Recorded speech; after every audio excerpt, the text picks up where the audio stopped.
Okay. Um, Hello, everyone. My name is Diana Morrow, and these are my teammates, Jocelyn Estrada and Samantha Garcia.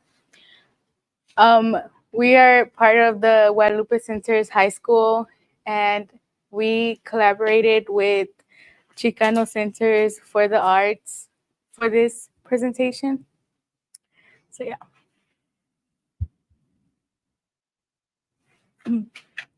This is an overview for our project.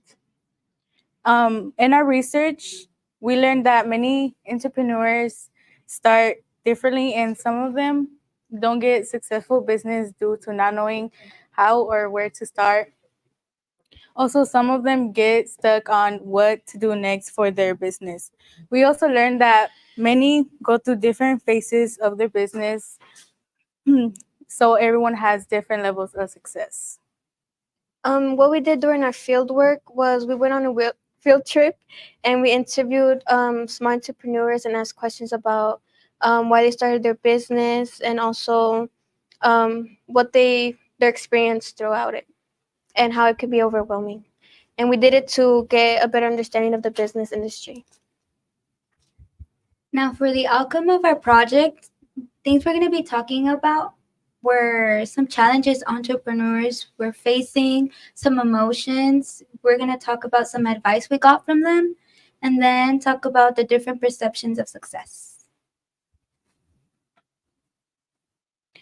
Some challenges that small entrepreneurs face throughout their business experience was lack of motivation, feeling like their work isn't being enough, and also having to sacrifice sleep, time, and also their fun to be able to put their business first. And also, money was also a challenge because they would have to recover the money they spent on their products. But what kept them pushing was remembering the reason why they started their business.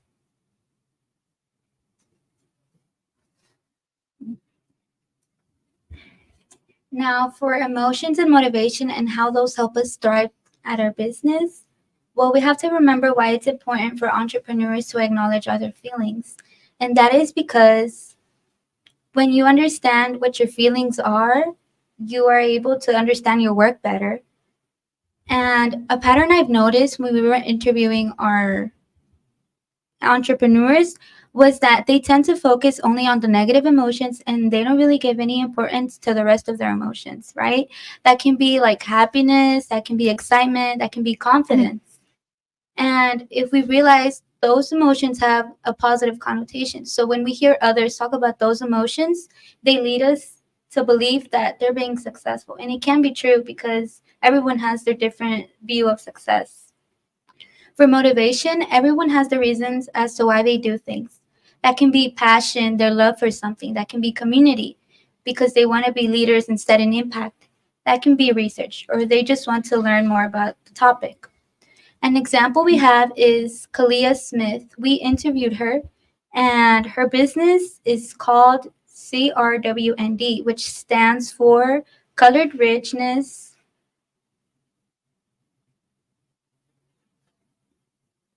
It stands for Colored Richness, Righteous Women, Natural and Divine.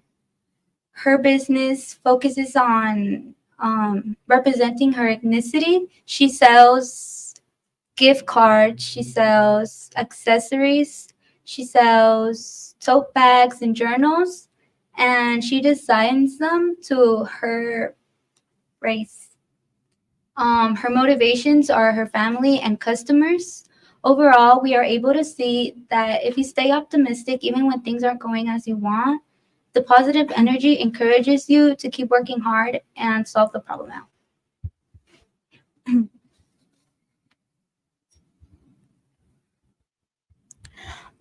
When we interviewed the entrepreneurs, we got advice from them, and it's advice for those who are starting the business or those who are thinking of starting the business. The patterns we saw were Jordi Martinez. He said that you need different sources of incomes, so the business can be successful. and for backups. And we also noticed that many of them said that you need passion for what you do to keep going, and that leads to having motivation. And of course, you need confidence in your products, so you could ad- like my bad. You can yeah. So basically, you just need confidence in order to be successful, and like just be confident in what you do. And we also learned that many get supports from strangers rather than those around you, like family and friends. Yeah.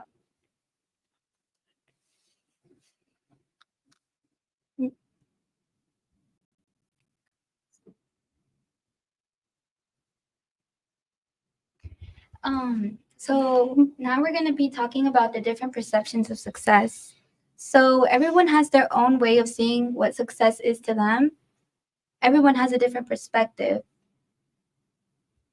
For example, Latoya Iboni, founder of Someday Sunday, her meaning of success in her business was finding a formula for her products, while Demetrius Phillip, founder of Smooth September, his meaning of success in his business was seeing customers come um, come and regularly and enjoy his tea.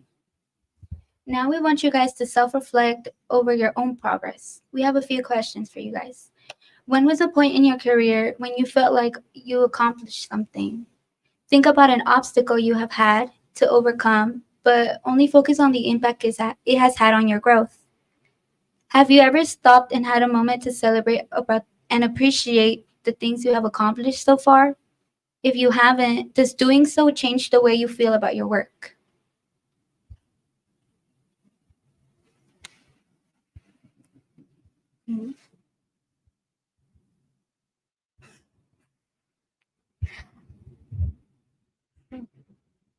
Now we have a special guest joining us. We have Jordi Martinez, and he's going to talk about his experience.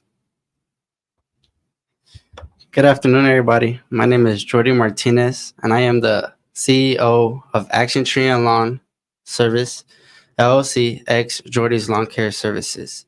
So, a little background is my father actually bought the company 15 years ago, and my earliest memories have been in business with my father. Since I was 7 years old, I've been outside hauling branches, helping my dad out, and just trying to make a living. And with my experience of business, it has allowed me to see this new perspective of life, see the challenges, see the outcomes, become disciplined, and have a life changing environment around me. Because, especially growing up in a low income neighborhood, it's either be stuck in poverty or change your mindset and get yourself out of poverty. And I learned that at a very young age, especially in the area that we're in. Everybody doubted us. And another reason why people doubted us is because of the color of our skin. And as a small business owner coming out of this low income area and going into the high income areas like Lee Summit, Blue Springs, Overland Park, Olathe, we had to overcome that experience of people didn't look at us directly in the eyes and say, you can do my work, or we want you to provide your services for us. And one of the main things that they talked about there was confidence. We were confident enough to go there, do the bid, talk about our work, and discuss about how and why our business will benefit their home and be able to upload their property value to taxes and all that sort of stuff, and how to raise their property value if they wanted to sell their home. But with my experience, I learned how to talk. I learned how to communicate with other people to get them to look at my level and become business partners with me. I had to learn how to invest. At the end of the day, we have workers that if we don't work, they're not going to be able to put food on their table. If we don't work, they're not going to be able to pay their rent. And then what are they going to tell their families? So we had to deal with that. Like they said, you have to have multiple sources of income to be able to provide, because if your business is failing or you're in the red zone, you need to have a different solution to be able to break even or go into the green side. So with my experience of business, I am very grateful that I have been able to live it and go through all of them experiences, gain them soft skills and hard skills to be able to overcome all of my challenges. And because of my business, now I am at Rutgers University on a full ride to be able to get my MBA in business fully paid for. And the reason being is my scholarships, talking about my business, the way I impact my community by being able to provide jobs for the people around me and raising our income. Thank you. Anybody have questions? I have a question. What was the hardest thing about this project for you all to complete? And each one of you can share what was your hardest experience. Oh, the hardest challenge for me would be learning how to communicate exactly like the words I'm looking for to express myself throughout the project. Yeah. Me too. I have to say that for me, it was to step out of what my comfort zone was and learn how to do new skills and talk to people. Um, for me, I would say it was probably like the timing, since we didn't really have that much time to put this presentation together. We had to elaborate, and I think that was the hardest thing of the project. My presentation. Can I add something on that? So last week, actually, I met with them and their team, and we sat there for 2 hours and we talked about their project and what they wanted to present and what they wanted to provide to the community. And what I saw was it was something beautiful because as a business owner, if I had something like this where people want to talk about our experiences and our emotions and what we feel and how we feel about them, I would be able to expand my business even more because I never had that support system. So being able to sit there with them, have them ask me questions, interview me, and see the process that they were going through, it was genuinely beautiful because, like they said, they were on a time crunch. And I sat there with them and I said, okay, you guys are on a time crunch. Let's break this down. And I told them, let's set up a schedule. What do you guys want to accomplish today? What do you guys want to accomplish tomorrow and the week after that? And when do you plan to have this all over with? And who's going to do what? So assign roles to people. So within themselves, they actually created business roles. You know, it's like of a business, you give us people roles, you give them jobs, they have to complete it by a certain amount of time. And they did that and they created a successful presentation that I'm really proud of.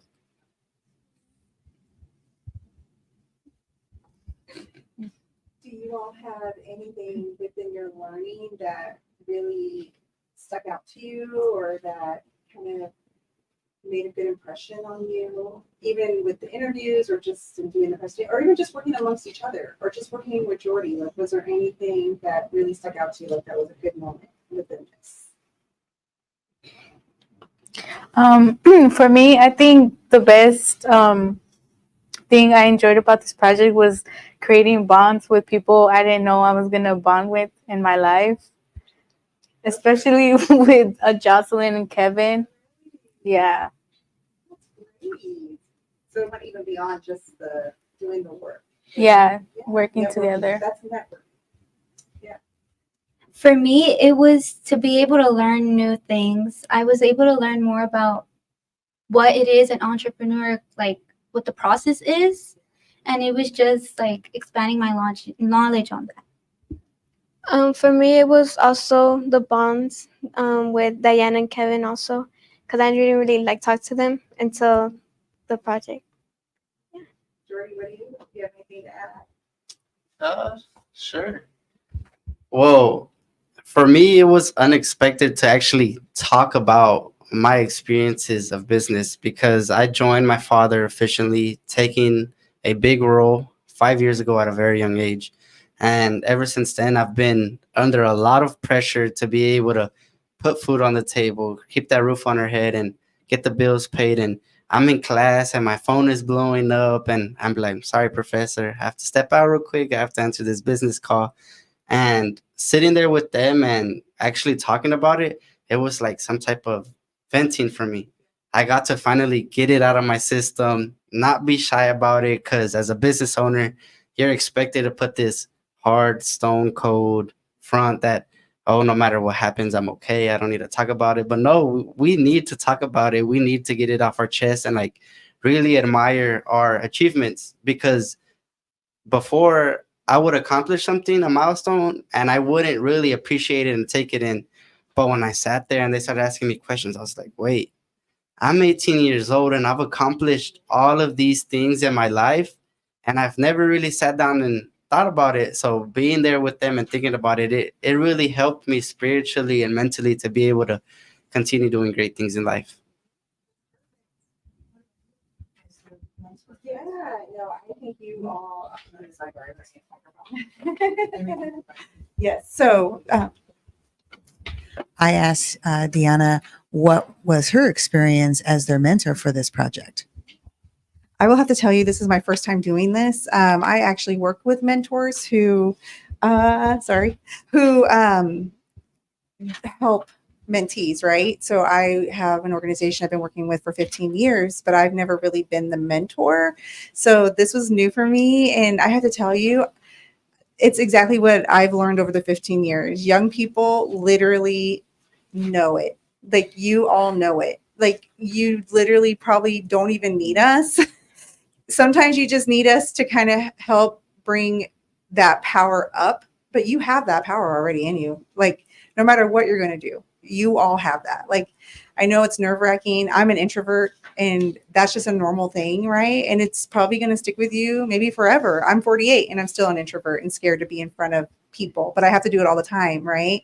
So I've become like this fake extrovert. But I think you just move along in life and figure it out. But I hope that you're able to figure out things a little bit sooner than I did. And I hope this project at least helped, like even with Jordy's story of like what young people are doing out there and what you all are doing, what you were able to accomplish in the short weeks we had. I mean, it's phenomenal. So please know how amazing all of you are, because these are the things that we should be talking about in Kansas City all the time, is our young people doing the work. And you all did the work. So I just congratulate all of you and thank you all so much for being a part of this and being a part of Chicano Center for the Arts. You will always be here. So if you need anything, let us know. But congratulations to all of you. Thank you.